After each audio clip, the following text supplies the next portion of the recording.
მოგესალმებით ჩემო ძვირფასო აუდიტორია. რა ხანია ჩემი გამომწერები ელოდებიან ჩემგან ამ შინაარსის ვიდეოს, რომელიც ახლა სათაურად მაქვს გამოყენებული. წინა ვიდეოში გავაჟღერე ასეთი რამ, რომ მეგობრებო, თუ წინა ვიდეო დააგროვა ბევრ ლაიქს, რაზედაც მადლობა, რადგან დააგროვა. გადავიღებდი ვიდეოს იმაზე, რომ თუ ვინები დგანან დონალდ ტრამპის უკან. კონკრეტული ებრაული ოჯახები, კონკრეტული ძალაუფლებებით, კონკრეტული დონორები, სახელი გვარები და შემდგომ. მაგრამ ეხა არ მინდა ისე ფიქროთ, რომ რახან მე ამ ვიდეოს ვწერ, ან ტრამპს ამით ვაშავებ, ან რაღაც ანტიტრამპისტი ვარ, არა, ახლაც უჭერ დონალდ ტრამპს ამერიკაში მხარს და ფიქრობ, რომ ის ოჯახები, რომლებიც ტრამპის უკან დგანან, რომელსაც ახლა მე თქვენ განახებთ, საქართველოსთვის მათ ცუდი არაფერი არ უნდათ.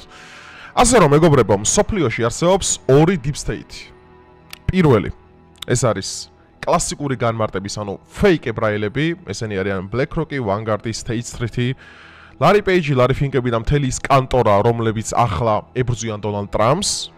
და მეორე, ეს არის New World Order, ანუ ახალი მსოფლიო წესრიგი, რომლებიც ძირითადად კონცენტრირებულები არიან პრო-ისრაელურ და დიდი ისრაელის გავლენაზე, რადგანაც არგენტინის პრეზიდენტი, რა ქვია, დონალდ ტრამპის სიძე, მისი დონორები, რომელსაც ახლა მე თქვენ განახებთ, ყველანი რა პოლიტიკას აწვევიან თავიდან ბოლომდე, მე ყველაფრის დემონსტრირებას მოვახდენ.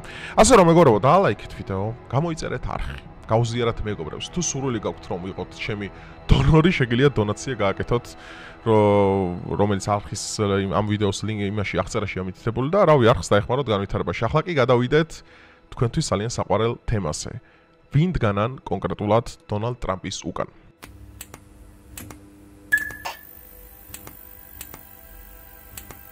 ეხა პირველი ეს კადრი, გახსოვთ თქვენ, როდესაც პირველი ოფიციალური ვიზიტის დროს დონალდ ტრამპს ეწვია ისრაელის მეფე, ისრაელის მმართველი ნეთანიაჰუ და ნახეთ როგორ დასვა ახლა სკამზე. ნუ ეს დიდი აჟიოტაჟის საგანი გახდა. ნახეთ, ტრამპმა როგორ შეუცურვა ეგრევე სკამი, რომ მეფე უნდა დაჯდესო ტახტზეო. რაზედაც ახლა ჩვენ პირველი ოფიციალური ვიზიტი რო იყო აქ ნეთანიაჰუს, ჯერ წარმოიდგინეთ პირველი ოფიციალური ვიზიტი შედგა ისრაელის პრემიერთან. მე ამ ყველაფერს დამატებული ის ფაქტი, რომ ღაზის სექტორი პრაქტიკულად ისრაელს ჩააბარა. დღეს ისრაელის ჯარისკაცები ლოგო, რომელიც ამოტიფრულია, განასახიერებს Great Israel, ანუ დიდი ისრაელი, რომელიც ამაზე თუ გინდა ცალკე ვიდეო შევწერ, ეს ძალიან დიდი თემა არის. ეს აქ ტერიტორიები შედიან სირიის, ირანის, რა ქვია, ეგვიპტის და ძალიან დიდი მონახაზია, რომელიც იდეურად ისახავს დიდი ისრაელის მიწების აღდგენას. ნუ ეს იყო პირველი აჟიოტაჟის საგანი და ეგრევე წამოვიდა აქეთ ამ ხარე და CNN, BBC, გეგონება მაგით უკანაც ებრაელები არ მყავდნენ. ეხა დაიწყეს ამის სკანდირება, რომ აი ამერიკის პრეზიდენტი არის ისრაელის ლაქია, მისი ფაფეთი და ასე შემდგომ. ეხა უყურეთ, რაზე გვაქვს მეგობრებო, რეალურად ჩვენ საუბარი. აი ეს არის ძალიან საინტერესო კადრი. მეგობრებო, ეს ქალბატონი არის მირიამ ადელსონი, კაზინოს მაგნატი და ფილანტროპი. მირიამ ადელსონმა ტრამპის ხარდაჭერ სუპერ პაკ, ანუ Preserve America-ს $100 მილიონი შესწირა. ეს არის მეგობრებო, იცით ვისი ცოლი? ეხლა მე თქვენ განახებთ. შელდონ ადელსონი. აი 1930 წლიდან რაც კი კაზინოები, სათამაშო, გემბლინგ მანია, ამერიკაში არსებული შავი თეთრი სამყარო, რაც არის ყველაფერი, აი დაჟე სახიობები, როგორ დგებოდნენ მაგალითად საკუთარ პოსტებზე, როგორ იღებდნენ ავარდებს და ასე შემო, აი ყველაფერი გადიოდა ამ ადამიანის ხელში, რომელიც 2022-23-ში გარდაიცვალა 89 წლის ასაკში. მისი შვილია სწორედ მირიამ ადელსონი, რომელიც არის ყველაზე დიდი დონორი დონალდ ტრამპის წინასაარჩევნო კამპანიის. ეხლა გავიდეთ და უფრო წავიდეთ შორს. ჩარლზ კუშნერი მეგობრებო. ჩარლზ კუშნერი ვინაა? ალბათ გეცნობათ მარჯვენა ადამიანი, ეს არის დონალდ ტრამპის სიძე, ანუ ივანკა ტრამპის ქმარი, რომელიც არის ეროვნებით ებრაელი და ასევე მისი სარწმუნოებით იუდეველი, რადგანაც 2009 წელს ივანკა ტრამპმა მიიღო იუდაიზმი და ყველანაირ იმ ტრადიციას მისდევენ, რასაც ზოგადად ეს ადამიანები აქამდე აკეთებდნენ. ეს არის ჩარლზ კუშნერი, ჯარედ კუშნერის მამა, ეს არის ჯარედ კუშნერი, ანუ ივანკა ტრამპის ქმარი. ჩარლზ კუშნერმა ტრამპის Super PAC-ს Make America Great Again, ანუ ამას, რაც ახლა მე თავზე ვახურავს, შესწირა $1 მილიონი.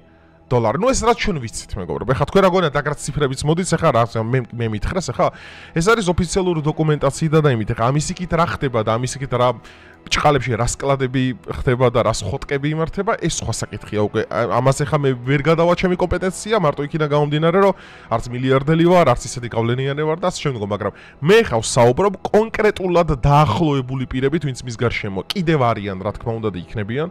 ამაში ეხლა თქვენ მე ვერ გამომტყუნებთ. აი ეს არის მეგობრებო, ივანკა ტრამპი, მესი ქმარი, იუდეველი, ესაც იუდეველი გახდა, როგორც გითხარით. აჰა.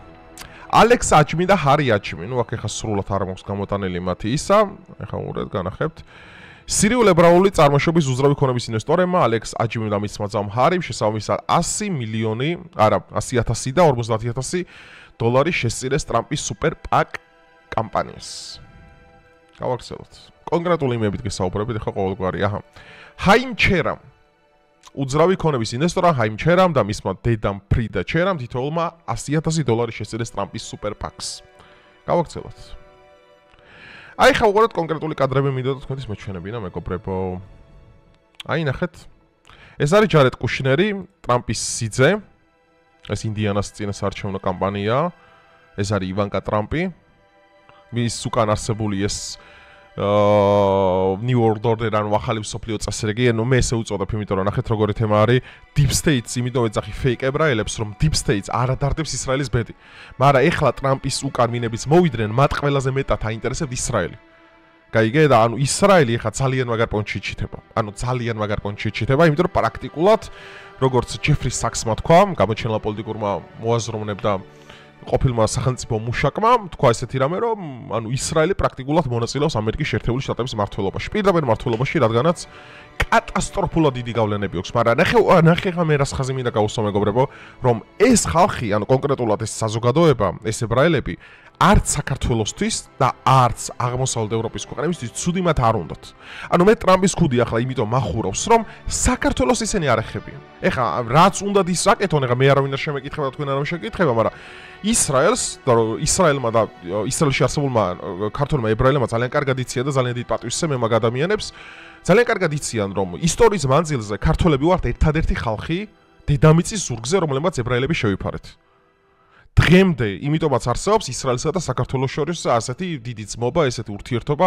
მე თვითონაც ვიცნობ ძალიან ბევრ ადამიანს, მეგობრები წავს ისრაელში, რავი, და რავი, ძალიან დიდი, ესე ვთქვათ, ექსპერიენსი მაქვს მაგ მიმართულებით და ეხა უყურე.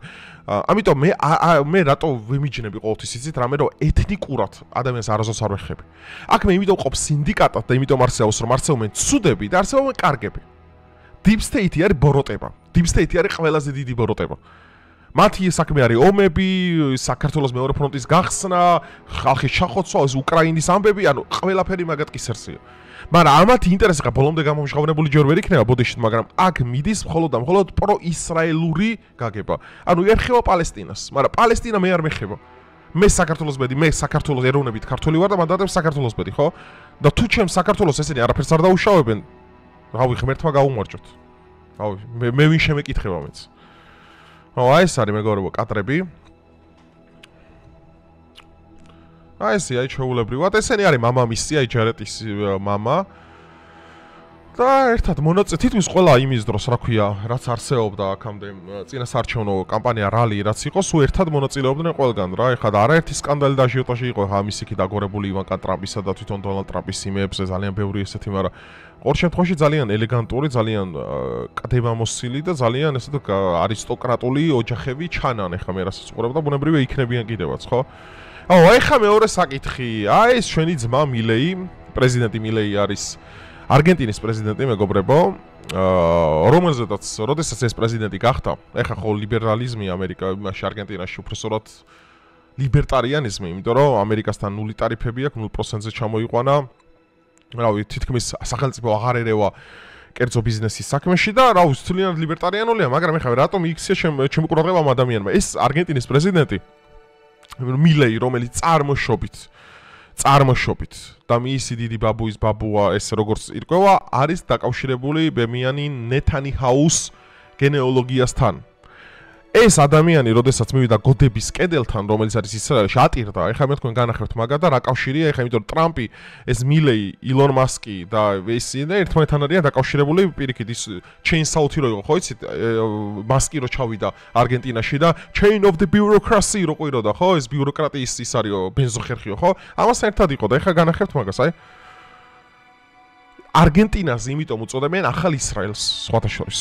ამაზე ცალკე ვიდეოს თუ გინდა ჩაგიტან და მილეის გენეოლოგიასა და ისტორიებსა და როგორ გაიარა და მოგიყვებით. ახლა მინდა განახოთ, აი. აი პირდაპირ ფაქტობრივი მტკიცებულება ეხა, ხო? აი ცერემელები მოსდის ამ ადამიანს. ნუ ეხა თუ შენ არ ხარ და დაკავშირებული ემოციურად არ ხარ, ხო? ანუ ცერემელები ვერ წამოგივა, ვერ განიცდი, ხო? ბუნებრივია. ეხა კი ამბობენ ეს იტალიური წარმოშობის ხორვატიაო, მაგრამ ძალიან კარგად ვიცით რომ მილეი და მისი გვარი ჯერ კიდევ პოლონეთიდან მეორე მსოფლიო ომის დროიდან ძალიან კარგად ვიცით რომ მას პოლონურ ებრაული წარმოშობა ჰქონდა. აი ამ ადამიანის შეხვედრა დონალდ ტრამპთან როდესაც პრეზიდენტი გახდა. ექსტრაორდინალური ადამიანია, პირველად, სხვათა შორის ძალიან ეპატაჟურიც, განსაკუთრებით ეს და მასკი შეხვედრებია ხოლმე. Make Argentina great again. ხო და აი ნახეთ, ახლა უყურე, ამის უკანაც ის კამანდა ზუსტად. აი ეს ადელსონები, აი სამხრეთ ამერიკის თელი აი მაფია, რაც არის, აი ყველა ნახეთ, აი ადამიანებს მე მეტყვიან რომ აი რაზღაპრების გჯერაო, რომ ოჯახები და ეგენი მართავენო და ოჯახები. რაზო პირდაპირ გიდებთ ყველაფერს როგორ არის და ეხლა თქვენ ახლა ბოდიშით აქ კამერებთან არავინ არ დაგელაპარაკებათ მაგათ რომ აი იცი რა, დიდი ისრაელი უნდა აღდგეს, იცი რა, უკრაინის ომი უნდა მორჩეს, იცი რა, ხო მაგას არავინ არ დაგელაპარაკებათ. ამიტომ არასწორი წარმოდგენები არ როგორ. აი ხა ხდება ყველაზე ცნობილ რაბის, არგენტინის პრეზიდენტ ხავიერ მილეი receives a blessing from Rabbi Pinto Shlita, რომელიც არის ყველაზე დიდი, ანუ ყველაზე დიდი, ანუ გავლენიანი რაბი იმაში, რა ქვია, თელ ამერიკაში. Protect all the nation of Argentina to bring Argentina back. არგენტინა უნდა დაბრუნდეს უკანო, თითქოს როდის იყო არგენტინა ძალიან ძლიერი მე არ ვიცი. What it was before and sure the help of God, the help the nation and the people of Argentina Argentinis ხალხსო Thank you I would like to wish the sister and the preacher to God to protect you ხო, აი ხა უყურეთ დონალდ ტრამპის. ეხა უყურეთ რა არის მეგობრებო თემა. საერთოდ მინდა იცოდეთ ესეთი რამე. და თუ გინდათ კიდევ ამაზე ცალკე ჩაგეწერთ ვიდეოს, ჯერ კიდევ ბიბლიაში, რადგანაც მე ბიბლია ძალიან კარგად ვიცი. აი ჯერ კიდევ იაკობის პერიოდში, როდესაც იოსების დეპორტაცია ხდება, ესე თქვა ეგვიპტეში, ეს არის ძალიან საინტერესო პერიოდი. იმ პერიოდში, როდესაც ეგვიპტე იყო მაშინდელი შეერთებული შტატები, ანუ როგორც დღეს არის ამერიკის შეერთებული შტატები, რაღაც ზეგანვითარებული სახელმწიფო, ისეთივე იყო მაშინ ეგვიპტე. ნუ მაშინ ახლა ნაკლებად იყო, კი იყო შუამდინარეთიდან განვითარებული, მაგრამ ეგვიპტე იყო წამყვანი სანაოსნო ტექნოლოგიები, წამყვანი მაგალითად ქურუმების მხრივ, მედი ყველანაირად იყო წამყვანი, ისე თქვა სახელმწიფო, მათ შორის მილიტარისტულად. როდესაც იოსები, ანუ იაკობის შვილი ჩადის ეგვიპტეში, მეგობრებო, ის ხდება მთავარი რჩეველი ფარაონის. როდესაც მისი ძმები, რომლებიც მათ მისი სიკვდილი ისურვეს და ბრუნდებიან ეგვიპტეში, და სადაც იოსები მათ გულში ჩაიკრავს და აპატიებს, ხო? კითხვა აქამდე არავის არ გაჩენია ასეთი რამის. რატომ გახდნენ ებრაელები მონები მოსეს დროს? უბრალოდ მოსემდე პერიოდში. აი რატო აი ყოველთვის იწყება ხოლმე ისტორია იცით რითი რომ აი მოსე გაანთავისუფლა ებრაელები მონობისგან და ძალიან დიდი ხანი იყვნენ, ხო ჩვენ ეს ვიცით. კითხვა არავის არ უჩნდება რატომ აღმოჩნდნენ ებრაელები მონობის ეგვიპტელების მონობის ქვეშ. დამკითხოს რომ სვავენ მე ყოველთვის ურჩევ რომ წაიკითხოთ წმინდა წერილი ბიბლიო. მათ მეგობრებო ძალიან საინტერესო მომენტებს ნახავთ თქვენ თუ როგორ იჭერენ იაკობის შვილები მთელი ეგვიპტის ქონებას. ანუ მაშინდელი deep state-ი იაკობი ხო იყო ისრაელი, ვინც ღმერთს შეეჭიდა. მისი შვილები ანუ იმდენად ნიჭიერი ხალხია ებრაელები, იმდენად ნიჭიერი ხალხია, იმდენად ანუ ღმერთის რჩეული რო ხარ ხა მიგვიდან რა ბიბლიიდან და ამხელა გავლენა შენ გაგაჩნია ხო და ამხელა მადლი შენ ღმერთმა მოგცა ხო, იმდენად ნიჭიერი ხალხია რომ ამხელა ეგვიპტეს რამოდენიმე წელში ძმები იაკობის შვილები იგდებენ ხელში 12 ძმა ხო იცით ანუ ისრაელის 12 ტომი. აი კითხვა ხო ჩდება როგორ ეხა ის კითხვა, ეხა გոր ტრამპის უკან ვინებიც განან. და თქვენ ამას ძალიან კარგად ხედავთ და ბევრს ვერ ხედავთ და ვერ დაინახავთ რა თქმა უნდა, ხო? იმიტომ რომ secret power-ის მთავარი მუღამი ისაა, რომ ვერ უნდა ხედავთ ამას. ვიღაცები გამოვლენ და ამბობენ deep state-ის გჯერა მტკიცებულობა ნახეო. ანუ ეგ იგივე ღმერთის მტკიცებულობა მატერიალური მოგიტანო. ღმერთი არის არამატერიალური ქმნილობა, მის მატერიალურ მტკიცებას ვერ მოგიტან. და ღმერთმა იმიტომ მოგცა შენ გონება, რომ რაღაცებს მიზეზ შედეგობრივად უნდა მიხვდე. და ყველაფერში, ვაიმე, ათეისტები რო არიან, ვაიმე, ამას შევეხო, რახან ამას შევეხე, ამის მჯერა უკვე. რახან მატერიალურ მტკიცებულობა. მატერიალურ მტკიცებულობა, იმის მატერიალურ მტკიცებულობას არ არსებობს, რომ გრავიტაცია არსებობს, მაგრამ ჩვენ ამ მიზეზ შედეგობრივად ვასკვნით ამ ყველაფერს და დაკვირვების შედეგად ვავლეთ. არავის არ უნახავს ვარსკვლავის აფეთქება როგორია, მაგრამ მეცნიერები მივიდნენ, რომ ეს პროცესები უნდა არსებობდეს. ელექტრომაგნეტიზმი ცხოვრებაში არავის უნახია, მაგრამ ის პროცესებს და მის გავლენას ხედავს კაცობრიობა, ამიტომ ხოლო სულელები და სოვენი მკითხოს, მოვიდა deep state-ი მანახე რო არსებობს, world order-ი მანახე რო არსებობს. მთელი მუღამი მაგაშია, ნო დეფინიციურად რომ შენ მას ვერ უნდა მიაგნო. გავიგეთ? როგორც ის არის Unusual Suspect ძალიან მაგარი ფილმია, უყურეთ ეჭმიტანელები, Kevin Spacey სადაც თამაშობს, IMDb-ზე მაღალი რეიტინგი აქვს. ეშმაკის მთავარი ტრიუკი ის არის, რომ სოფლიო დააჯერა მის არარსებობაში. ესე უნდა იყოს რეალურად. ანუ ხელწერა ამათი ეს არის. აბა ყოვლის ხედველი თვალი რატოა? დოლარზე გამოსახული, ანუ რა ისე ვერ დაწერდა სახელი და გვარს? არა, მთელი მისტიკა უნდა იდოს მაგაში, ანაგრამა, მთელი ეს დეფინიციები, ანუ ამით გელაპარაკებიან შენ.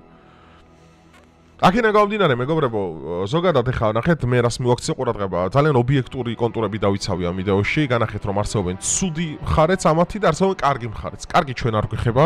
აქედან გამომდინარე, საქართველოსის ნომერპირული იმპერია მას deep state-ი რჩება, თავიდანვე deep state-ს კონკრეტული ინტერესი და კონკრეტული დავალება, რომ გააკეთოს და გააჩაღოს საქართველოში მეორე ფრონტი, რადგანაც კორუფციით ბევრი ფული აკეთოს და ისევ ისინი მათი კომპანიები გამდიდეს, ხოლო ეს ხალხი, რომელსაც ახლა შემგან ხელმოჭრილი ხედავთ, მათ აქვს სხვა ინტერესები.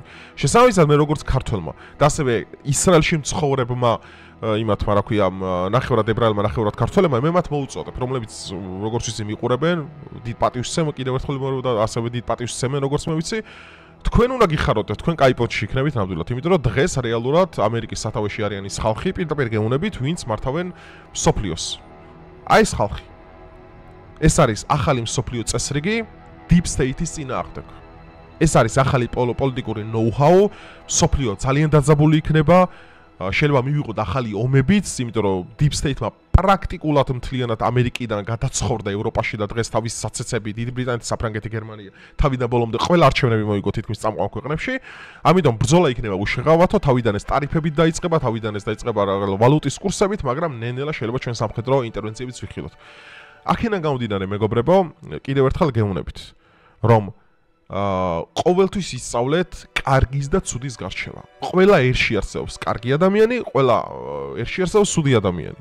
როგორც საქართველოში არიან კარგები, ასევე არიან ცუდებიც. როგორც ისრაელში არიან კარგები, ასევე არიან ცუდებიც. როგორც გერმანიაში არიან ნაწილი კაი, ნაწილი ცუდი. ანუ მეგობრებო, აბსოლუტურად უნიკალური ერი იმით, რომ ყველა კარგი ეგეთი არ არსებობს. არ არსებობს ესეთი ფენომენი. ასე რომ მე რო არ მინდა თქვენ რომ შეცდომაში შეხვიდე და თქვენ მინდა რომ კრიტიკულად და სწორად იაზროვნოთ, მაგერდა გამომდინარე გულით გიკეთებთ ამ ვიდეოებს და რავი, დაალაიქეთ ვიდეო, გამოიწერეთ არხი.